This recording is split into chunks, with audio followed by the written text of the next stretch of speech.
오늘은 저번 주에 이어서 갑상선 질환 중에 하나에 대해서 소개해 드리려고 해요. 갑상선 기능 저하증이라고 합니다. 주변에 보면 은근 꽤 많으신 질환 중에 하나인데요. 한번 들어보시길 바라겠습니다. 이런 분들 혹시 있으신가 모르겠어요. 주변에 별 이유는 없어요. 근데 이전보다 추위를 많이 타게 되고 특별히 더 먹는 것 같지도 않고 오히려 활동도 더 많이 하고 하는 것 같은데 몸무게가 자꾸 늘어나요.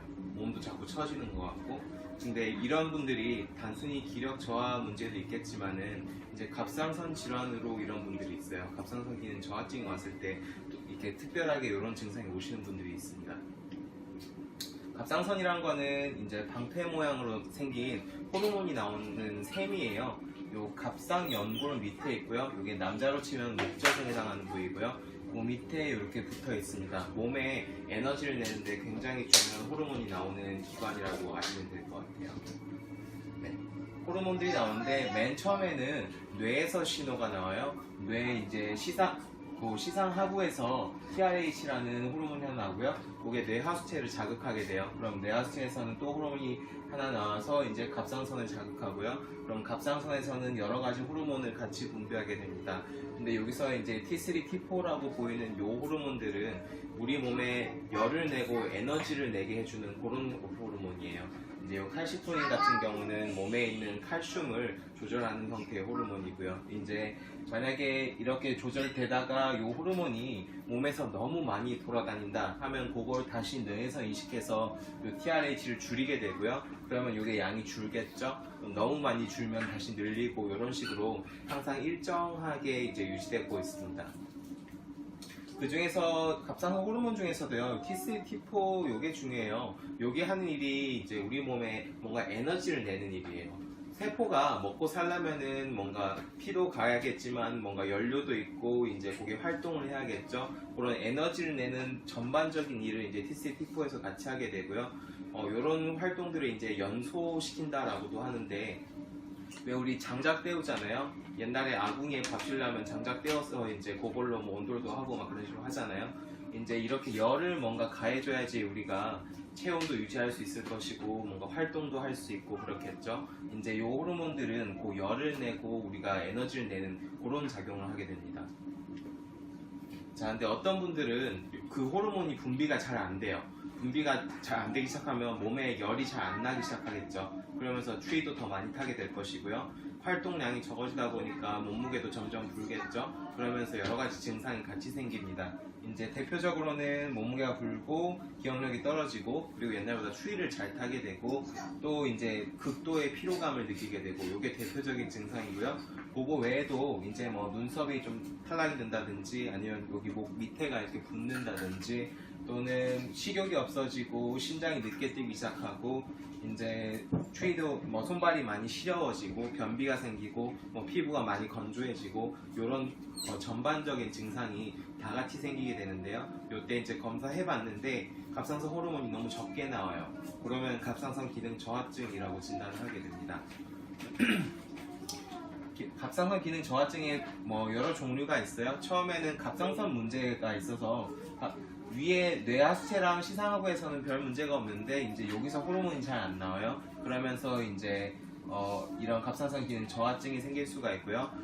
요런 질환 중에 하시모토병이라는 게 있는데요. 요거는 별 원인 없이 우리 몸에서 갑상선을 공격하는 그런 항체들이 나와요. 그래서 갑상선에서 이게 호르몬이 분비가 잘 안 되다 보니까는 갑상선 기능 저하증이 오시는 그런 병이고요. 이유 없는 호르몬 합성 장애 이런 게 오기도 하고 또 어떤 분들은 갑상선 암이나 갑상선 결절 혹은 심한 갑상선 기능 항진증 때문에 갑상선을 일부 절제하시는 분들이 있어요. 그리고 방사선요법이라고 방사능 요들을 먹여가지고 이제 갑상선 세포들을 좀 파괴시키는 그런 요법들이 있는데 그런 요법을 하고 났더니 이제 반대로 갑상선 기능 저하증이 오시는 경우도 있습니다. 두 번째로는 요거는 뇌 하수체에서 호르몬이 잘 분비가 안 되는 거고요.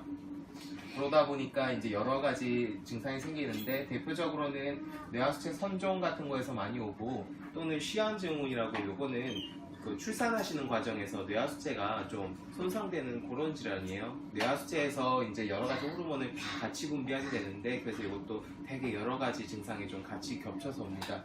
그리고 3차성으로 시상하부, 그러니까 뇌 쪽의 문제로 또 올 수가 있어요. 이제 그쪽에 종양이 있다든지 하는 경우에 또 방사선요법 치료한 후에 이렇게 생길 수가 있습니다. 자, 이런 증상이 왔어요. 검사를 했어요. 갑상선 호르몬이 잘 안 나와요. 그러면은 어딘가에서 호르몬을 뭐 분비해 주던가 하겠죠. 그래서 양방에서는 그럴 때 이런 약들을 처방해줘요. 대표적으로 많이 쓰이는 약은 요 신지로이드라는 양방 약이고요. 많이 들어보신 분들도 있을 거예요.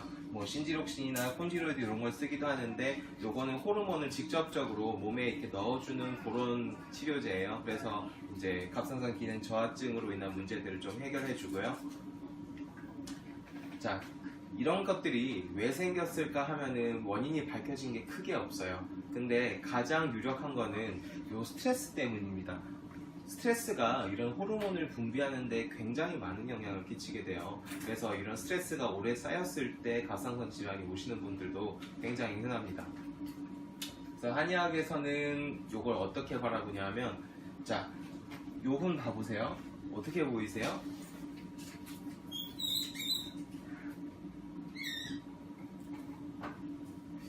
어떻게 보이시나요? 네, 좀 움츠리고 있죠. 좀 힘도 없는 것 같기도 하고 그렇죠.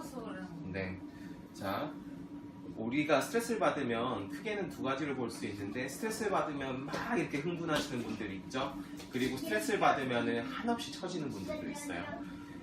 스트레스에 크게 두 가지 유형이 있다고 보면, 요 분은 스트레스를 받고 많이 이제 처지고 많이 힘들어하고 생활이 힘들어지고 나가기 힘들어하고 이런 분이신 것 같아요.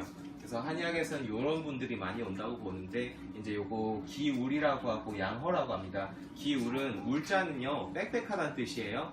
기는 기분, 감정 같은 걸 말해요. 그래서 기분이나 감정이 뭔가 내 안에서 해소가 되지 않고 계속 머물러 있는 분들이 그걸 스트레스라고도 하기도 하죠. 그런 분들이 이런 질환이 잘 와요. 그리고 이제 요 양화는 양기가 떨어졌단 말인데요. 양기라는 건 우리가 뭔가 활동하고 열을 내는 그런 기운을 말하잖아요. 그래서 그런 기운이 많이 떨어진 분들이 이런 질환이 잘 오게 됩니다. 그래서 이제 그거에 맞는 한약을 쓰게 되면은 이런 증상들을 잘 호전시킬 수가 있고요. 이제 호르몬들을 잘 조절을 시켰어요. 약을 먹어서 잘 조절이 됐는데, 조절이 됐는데도 불구하고 증상들이 잘 해결이 안 되시는 분도 있어요.